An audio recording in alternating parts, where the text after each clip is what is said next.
আসসালামু আলাইকুম এভরিওয়ান। আশা করছি সবাই অনেক বেশি ভালো আছেন। আজকে আমি আপনাদের সাথে শেয়ার করতে যাচ্ছি তুলতুলে নরম গ্রাম বাংলার ঐতিহ্যবাহী দুধ পাকন পিঠা। নামটা শুনলেই জিভে পানি চলে আসে। কোনো রকমের সাঁজ বা ডাই ছাড়া আমি আপনাদেরকে একটা চা চামচের সাহায্যে 2 রকমের ফুলের ডিজাইন করে দেখাবো পাকন পিঠাতে। খুব সহজভাবে যে কেউ কোনো রকমের অভিজ্ঞতা ছাড়াই এই পিঠাটি তৈরি করে নিতে পারবে। খুবই অল্প সময়ে, মাত্র 1-1.5 ঘন্টা সময় হাতে থাকলে আপনারা এই পিঠাটা তৈরি করে নিতে পারেন। তো চলুন রেসিপিটা শুরু করা যাক। তো দুধ পাকন পিঠার ডো তৈরি করার জন্য আমি এখানে একটা প্যানে 2 কাপ পরিমাণ পানি নিয়ে নিয়েছি। পানির মধ্যে দিয়ে দিচ্ছি 1/2 চা চামচ লবণ। পানিগুলো বলক আসা পর্যন্ত অপেক্ষা করছি। পানিতে বলক এসে গেলে এখানে আমি দিয়ে দিচ্ছি 1 কাপ চালের গুঁড়া, আর ডোটা একটু নরম হওয়ার জন্য দিয়ে দিচ্ছি 1/2 কাপ ময়দা। এবার এই মিশ্রণটাকে আমি ভালোভাবে পানির সাথে মিশিয়ে নিব। ভালোভাবে মেশাতে হবে। এটা আমরা চালের রুটির জন্য যেরকম খামির তৈরি করি ঠিক তেমনই শক্ত। মেশাতে মেশাতে এক পর্যায়ে খামিরটা শক্ত হয়ে গেলে আমি এটাকে একটা প্লেটে নামিয়ে নিব। নামিয়ে নিয়ে এটা কিছুক্ষণ ঠান্ডা হওয়ার জন্য রেখে দিব, আবার বেশি ঠান্ডা হওয়া যাবে না। এই পর্যায়ে আমি চুলাতে দিয়ে দিচ্ছি 1 লিটার পরিমাণ দুধ। যেহেতু দুধ পাকন পিঠাগুলোকে দুধেই ভিজানো হবে, তো আমি এই দুধগুলোকে একটু ঘন করে নেব। দুধগুলোকে আমি প্রায় 3 পাওয়া করে নেব। চুলার লো হিটে দুধগুলোকে আমি জাল করতে দিয়ে দিয়েছি। এই দুধের মধ্যে দিয়ে দিচ্ছি 1/2 কাপ পরিমাণ চিনি। চিনিটা দিয়ে এবার ভালোভাবে নেড়ে চেড়ে দিতে হবে।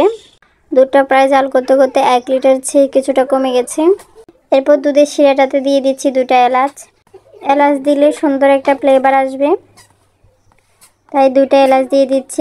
আপনারা চাইলে এখানে ভ্যানিলা এসেন্সটাও ব্যবহার করতে পারেন। ভালোভাবে জাল করে 1 কেজি চেয়ে কম করে নিয়েছি। এই পর্যায়ে আমি চুলাটা অফ করে দিব।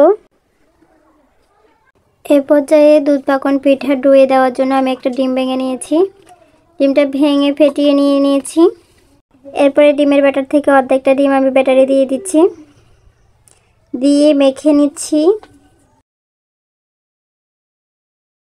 মাখানো হয়ে গেলে এরপর দিয়ে নিচ্ছি 1 টেবিল চামচ তেল। এখানে তেলের পরিবর্তে আপনারা ঘিটাও ব্যবহার করতে পারেন। আবারও কিছুক্ষণ ভালোভাবে মথে নেব। এরপর আবারও দিয়ে দিচ্ছি 1 টেবিল চামচ তেল। এখানে তেল দিলে ডোটার আঠালো ভাবটা চলে যাবে এবং ডোটা অনেক বেশি সফট হবে। এরপর পিঠাগুলো ভাজার সময় কিন্তু অনেকটা মচমচে হবে তাড়াতাড়ি। কথা বলতে বলতে আমি আর 1 টেবিল চামচ তেল দিয়ে দিয়েছি।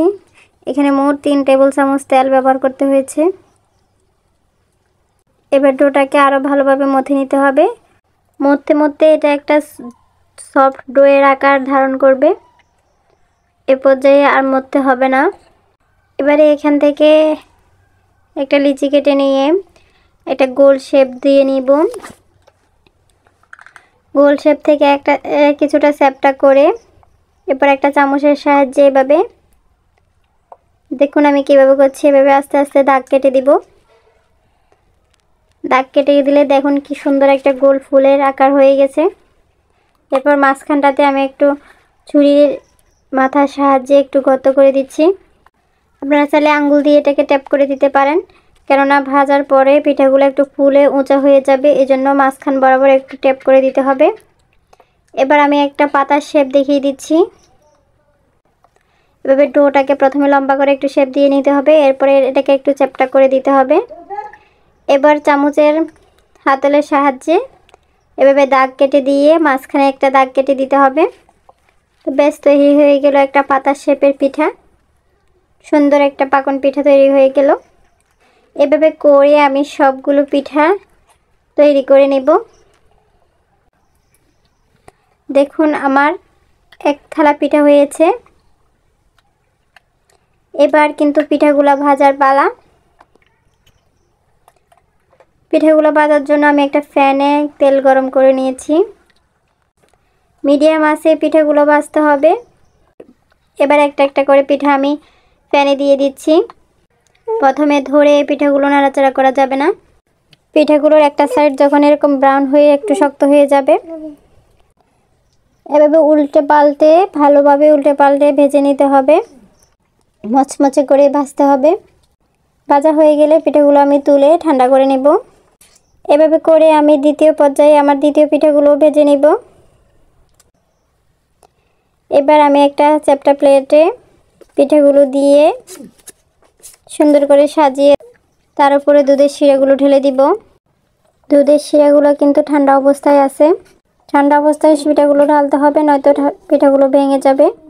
এরপর আমি পিঠাগুলোকে একটা ঢাকনা দিয়ে ঢেকে দিব। 1 ঘন্টার জন্য এটাকে রেস্টে রেখে দিব। 1 ঘন্টা ঢেকে রাখলে কিন্তু হয়ে যাবে, এর বেশি রাখার প্রয়োজন নেই। এই 1 ঘন্টাতেই কিন্তু পিঠাগুলো ফুলে উঠবে এবং দুধের শিরাটা ঢুকে নরম তুলতুলে হয়ে যাবে। ফিরে আসছি 1 ঘন্টা পর। 1 ঘন্টা পর দেখুন পিঠাগুলো দেখতে কেমন লোভনীয় হয়েছে। 1 ঘন্টা পরে দেখুন পিঠাগুলো শিরা ঢুকে কীভাবে ডবল হয়ে গেছে এবং অনেক বেশি সফট হয়ে গেছে। এগুলো দেখতে যেমন লোভনীয় লাগছে, খেতেও কিন্তু মাশাআল্লাহ অনেক বেশি মজার। আমি আপনাদের বোঝার সুবিধার্থে একটা পিঠা কেটে শেয়ার করছি।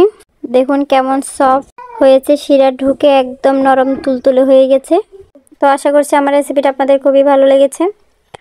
ভালো লাগলে একটা লাইক দিয়ে চ্যানেলটা সাবস্ক্রাইব করে আমার পাশেই থাকবেন। সবাই অনেক বেশি ভালো থাকবেন। আল্লাহ হাফেজ।